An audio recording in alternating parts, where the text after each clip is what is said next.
10 years ago, I made my 5th fiberglass tutorial showing you when you're moulding a front guard on a car, how on most guards, nearly all guards, you need to split it into a 2-piece flanged mould. That video is still on my channel today. It's been seen by over 48,000 people. So if I've got the guard laying at this angle when I go to lay fiberglass on it, this is all okay. Round there's all okay. The cloth will go over the top there. It'll go around and pick up that tab. Go round to there. But this is where the problem is. This flange, where the guard bolts onto the car, I can't get fiberglass up underneath there and then down there. So I'm going to have to split this into a 2-piece mould, and I'm going to do it here. If we have a look at that angle again, just so you can see what I'm talking about, I can mould all the way up to here, but this bit here, the flange that goes along the car, where the bolts are, that's where the problem is, where I need to split the mould. And this would be a fairly standard industrial shape for a guard with a lip like that. I've had a pair of Ford Falcon AU front guards come in off a drift car that need to be moulded. What a fantastic colour for a video demonstration. I've had a look at them and I've determined that they need a 3-piece mould.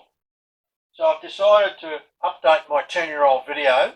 It's still relevant, but this is a shape that's common on a lot of modern cars that will require 3-piece moulds. So I'm going to show you how to do that. The reason this front mudguard requires a 3-piece rather than a 2-piece mould is because on the back edge here, you've got the metalwork here where the door normally turns in there.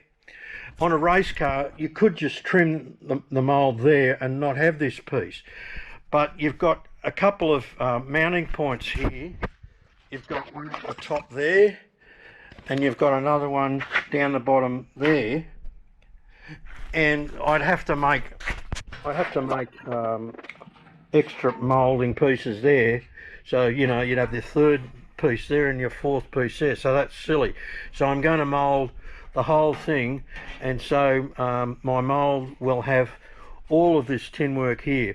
And the reason I've got to split the mould is because this edge goes back underneath the angle of the original guard, and you can't get fiberglass to hang there. It'll just fall down.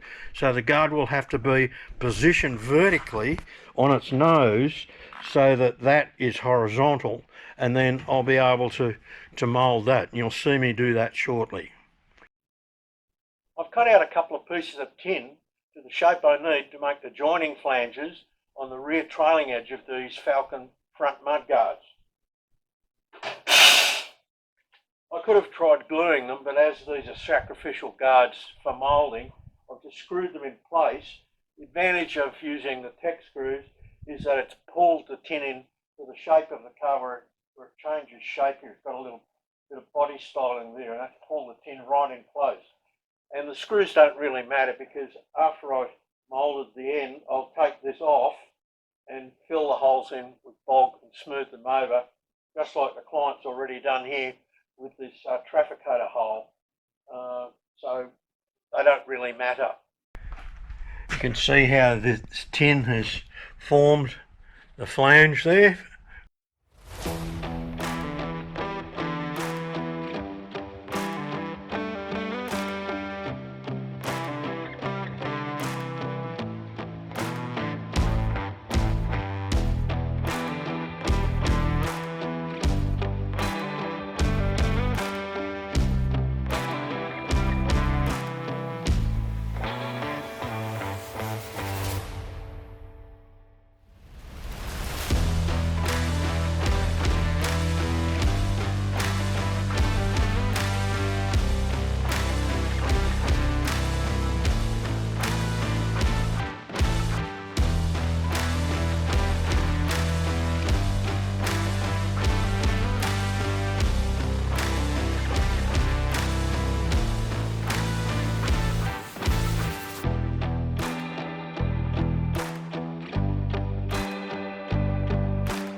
I've started to create the flange along the top edge of the guard with tin, and I have a gap here. It would be a mistake to fill that gap with clay because I'd end up with a ridge on the moulding. That gap is being caused by the shape of the guard with this ridge in it.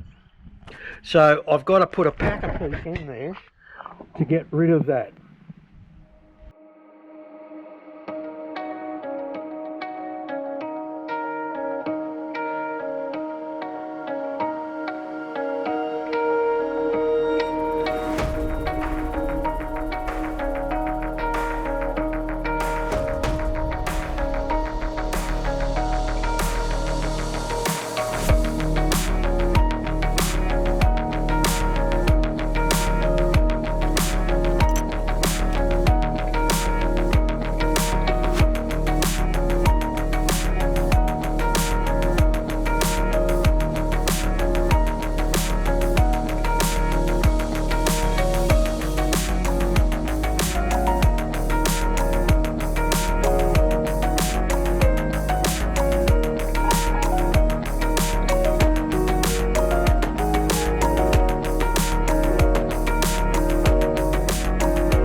this front guard, which demanded a 3-piece flange mould, also requires more than just a one-session basic layup to make a copy within it.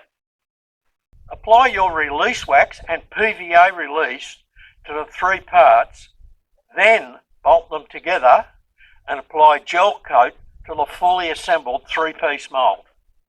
The layup of the fiberglass cloth has to be done in a continuous process, but in 2 staggered stages, a rolling layup. You need to position your mould something like this at an angle that allows you to lay up both the flange on the rear edge of the guard near the door and the flange that, where it bolts along next to the edge of the bonnet. You need to be able to lay up those 2 places in one go. Lay up those 2 sections until they are just sticky enough to stay in place, about 2 to 2.5 hours. And keep checking in that time to make sure they don't fully set. You want them to still be a little bit sticky. Then lay your mould down horizontally and lay up the bulk of the guard, feathering the edges with your cloth, staggering it, and bonding and blending all the sections together. Thanks for watching. Have fun.